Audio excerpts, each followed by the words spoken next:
बहुत समय पहले एक घने जंगल के बीच स्वर्ण महल खड़ा था। वह साधारण महल नहीं बल्कि पूरा सोने से बना हुआ था। उसकी दीवारें ऐसी चमकती थीं मानो सूरज की किरणें धरती पर उतर आई हों।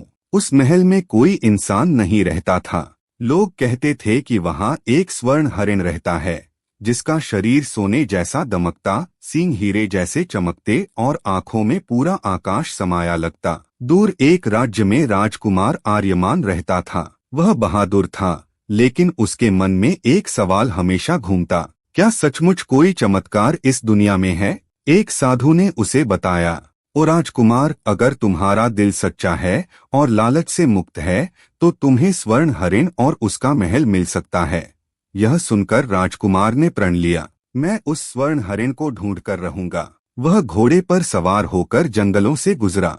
उसने नदियां पार की, पहाड़ चढ़े और खतरनाक जानवरों का सामना किया। आखिरकार एक चांदनी रात उसने दूर चमकता स्वर्ण महल देखा। महल के द्वार पर वही स्वर्ण हरिण खड़ा था। उसकी आंखें सीधे राजकुमार की आत्मा में झांक रही थीं।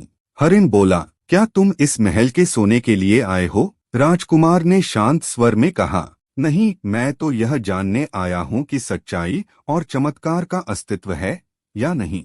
हरिण मुस्कुराया, सच्चा इंसान वही है जो सोने में नहीं बल्कि सत्य और प्रेम में विश्वास रखता है। तभी पूरा स्वर्ण महल रोशनी में बदल गया। सोना धीरे धीरे गायब हो गया और वहाँ केवल पवित्र वन बचा, जहाँ फूल, नदियाँ और शांति थी। हरिण बोला, यह महल कभी असली नहीं था, यह तुम्हारे दिल की परीक्षा थी। असली खजाना सोना नहीं बल्कि निर्मल हृदय और सच्चाई है। राजकुमार भावुक होकर बोला, आज मैंने जान लिया कि दौलत नहीं बल्कि सच्चाई और प्रेम ही असली शक्ति है। वह राज्य लौटा और जीवन भर न्याय और प्रेम से राज किया। लोग कहते हैं, आज भी जो निर्मल हृदय से जंगल में जाता है, उसे कहीं न कहीं स्वर्ण हरिण की झलक मिलती है।